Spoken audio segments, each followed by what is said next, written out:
সেনাবাহিনীর অনেক সদস্য যারা গুম এবং খুনের সাথে জড়িত ছিল। এই সেনাবাহিনীর সংস্কার আমরা বলেছিলাম, সেই সংস্কারও কিন্তু শুরু করা যায় না।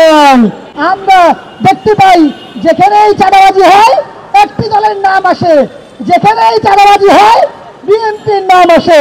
তারেক রহমানকে বলবো, গণঅভ্যুত্থানের 1 বছর হয়ে গেছে, আপনি কোন সাহসে লন্ডনে বসে রয়েছেন?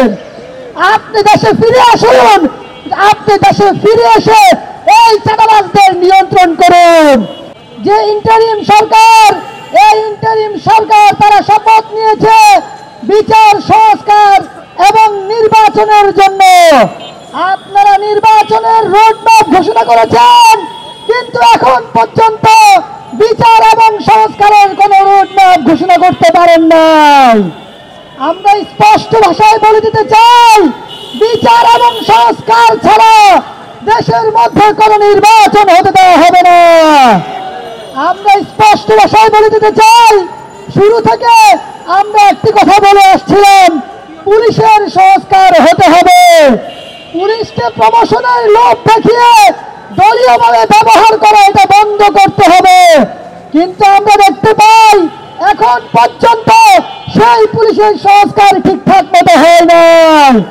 আমরা দেখতে পাই সরকারি আমলাদেরকে এখন পর্যন্ত যারা মনে করে কালকেই তারা ক্ষমতায় চলে আসবে, তারা সরকারি আমলাদেরকে ভয় দেখিয়ে তাদের পক্ষে কথা বলতে বাধ্য করছে। তারা এই প্রশাসনকে নিষ্ক্রিয় করে রাখছে।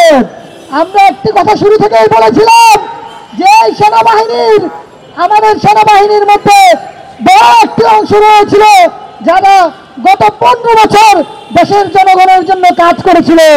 এটা যেমন সত্য, তেমনই ভাবে সত্য সেনাবাহিনীর অনেক সদস্য যারা গুম এবং খুনের সাথে জড়িত ছিল।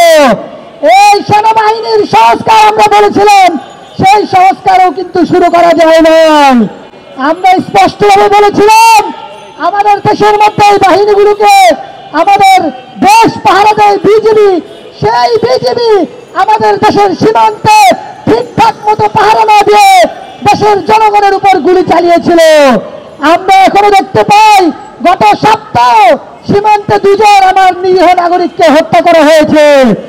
সরকারের পক্ষ থেকে এখন পর্যন্ত কোনো প্রতিবাদ জানানো হয় না। আমরা স্পষ্ট ভাষায় বলে দিতে চাই, সীমান্ত হত্যা সহ সকল সীমান্ত হত্যার বিচার আন্তর্জাতিক আদালতে বাংলাদেশ সরকারের পক্ষ থেকে করতে হবে ইনশাআল্লাহ।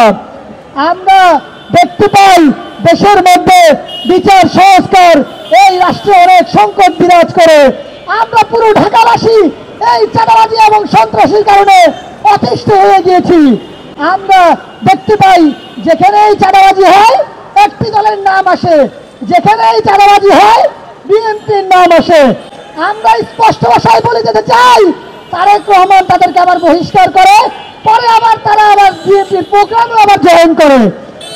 এই যে জিনিস, এই জিনিস বন্ধ করতে হবে। তারেক রহমানকে বলবো, গণঅভ্যুত্থানের 1 বছর হয়ে গেছে, আপনি কোন সাহসে লন্ডনে বসে রয়েছেন? আপনি দেশে ফিরে আসুন, আপনি দেশে ফিরে এসে এই চাঁদাবাজদের নিয়ন্ত্রণ করুন। বাংলাদেশকে সংকটের দিকে ফেলে দিবেন না। আপনি লন্ডনে বসে থাকবেন, আপনার নেতা কর্মীরা চাঁদাবাজি করবে, সন্ত্রাসী করবে, তাদের বিরুদ্ধে স্টেপ নিলে আবার সরকারকে অসহযোগিতা করবেন, তা কিন্তু হতে দেওয়া হবে না।